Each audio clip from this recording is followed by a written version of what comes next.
Assalamualaikum warahmatullahi wabarakatuh. Saya Lailatul Oktari dari kelas Biologi E. Di sini saya ingin memaparkan hasil kerja saya mengenai literasi asesmen dan analisis pokok uji. Asesmen ada dua, yaitu asesmen formatif dan asesmen sumatif. Hasil penelitian yang direview menunjukkan inovasi termasuk peningkatan pelaksanaan asesmen formatif, peningkatan hasil belajar secara substansial dan signifikan. Asesmen sumatif dapat memberikan informasi penting, antara lain, yang pertama informasi tentang tingkat penguasaan atau mastery oleh siswa dalam mata pelajaran tertentu. Yang kedua, sebagai dasar bagi membandingkan hasil belajar siswa dengan kelompok norma atau kriteria kinerja eksternal. Yang ketiga, yaitu alat untuk menentukan keefektifan proses pembelajaran yang telah dilakukan. Yang keempat, informasi objektif sebagai dasar memberikan nilai akhir. Dan data komparatif untuk menentukan kedudukan siswa, alat untuk menentukan tanggung jawab guru, dan informasi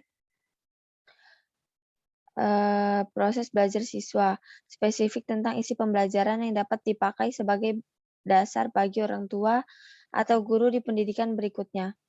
Yang kedelapan yaitu informasi diagnostik tentang kekuatan dan kelemahan kinerja siswa, dan data untuk menentukan tingkat capaian program atau kriteria capaian standar dalam kurikulum.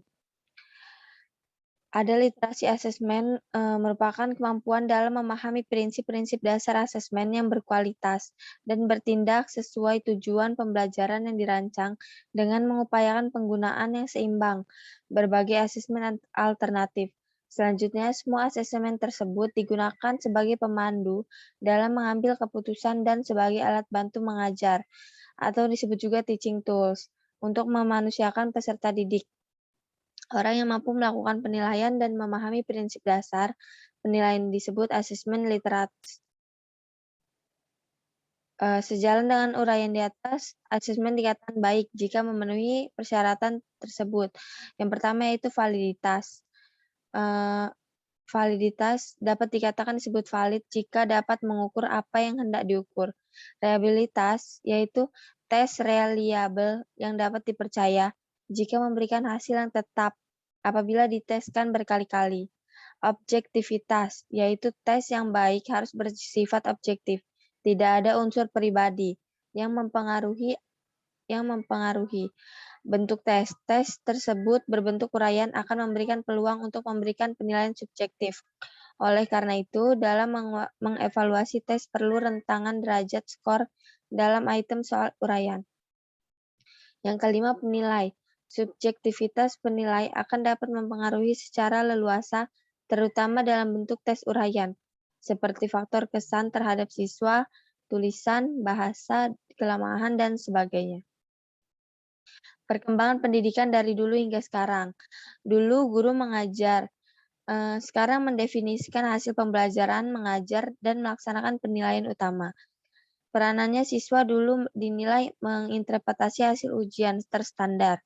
Sekarang siswa menilai diri sendiri dan teman menginterpretasikan hasil ujian dan menyediakan dukungan terhadap penilaian kelas.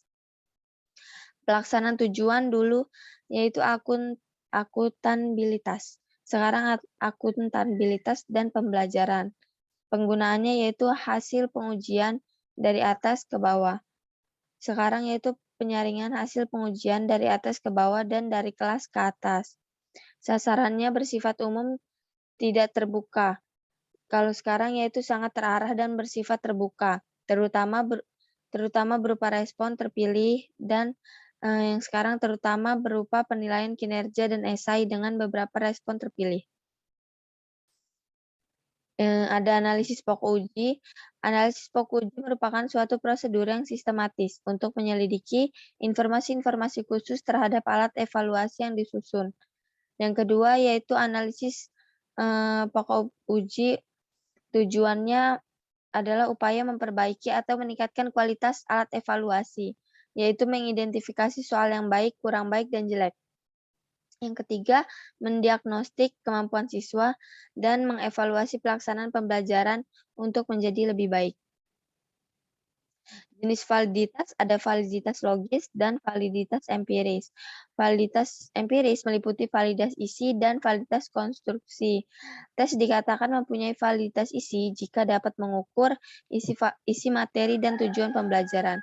Soal objektif maupun soal uraian dapat dilakukan validitas isi oleh pakar ahli melalui judgement. Yang kedua yaitu tes memiliki validitas konstruksi apabila butir-butir soal dapat mengukur aspek berpikir siswa. Yang ketiga yaitu validitas empiris atau validitas ada sekarang, current validity. Tes memiliki validitas empiris jika pengalaman sudah pernah diujikan dan perhitungan dijelaskan pada pembahasan di bawah ini. Validitas prediksi, yaitu tes memiliki validitas empiris jika dapat memprediksi kemampuan peserta didik. Sebagai contoh, tes masuk perguruan tinggi diharapkan dapat menyeleksi mahasiswa yang dapat mampu mengikuti program studi perguruan tinggi. Aspek analisis pokok uji, yang pertama yaitu penyusunan instrumen. Analisis pokok uji berkaitan dengan penyusunan instrumen, meliputi standar penggunaan bahasa dalam menyusun tes maupun non-tes. Yang kedua validitas. Sebuah instrumen dikatakan valid apabila valid secara logis, isi, empiris, prediksi, sehingga dapat mengungkapkan data dari variabel yang diteliti secara tepat. Kesimpulannya yaitu berdasarkan makalah yang saya buat pada kesempatan kali ini, maka dapat disimpulkan bahwa literasi asesmen memiliki pengertian luas, mencakup banyak hal, khususnya yang berkaitan dengan proses pembelajaran. Mempelajari literasi asesmen dan analisis pokok uji adalah salah satu bagian kita untuk membuat sistem pembelajaran yang sesuai dengan apa yang direncanakan dengan menggunakan indikator-indikator tertentu sebagai acuan di dalam penentuan keberhasilan bagi seorang guru, siswa, maupun sekolah. Sarannya yaitu dalam mencari sumber pengertian, fungsi mekanisme tentang apa itu literasi asesmen, dan juga analisis pokok uji memiliki keterbatasan sumber. Hal ini dikarenakan pengertian secara harfiah, mengacu pada pengertian para ahli yang terdahulu, sehingga jurnal-jurnal maupun makalah yang terdapat sebagai acuan sumber pun memiliki rentan waktu 10 tahun hingga 20 tahun ke belakang. Sebagai mahasiswa yang aktif pada masa sekarang, sebaiknya kita dapat membuat jurnal ataupun sumber bacaan bagi orang lain agar hasil pikiran dan karya kita dapat dibaca dan dijadikan sumber referensi di bidang pembelajaran bagi generasi yang akan mendatang. Cukup sekian penjelasan dari saya. Saya akhiri wabillahi taufiq wal hidayah. Wassalamualaikum warahmatullahi wabarakatuh.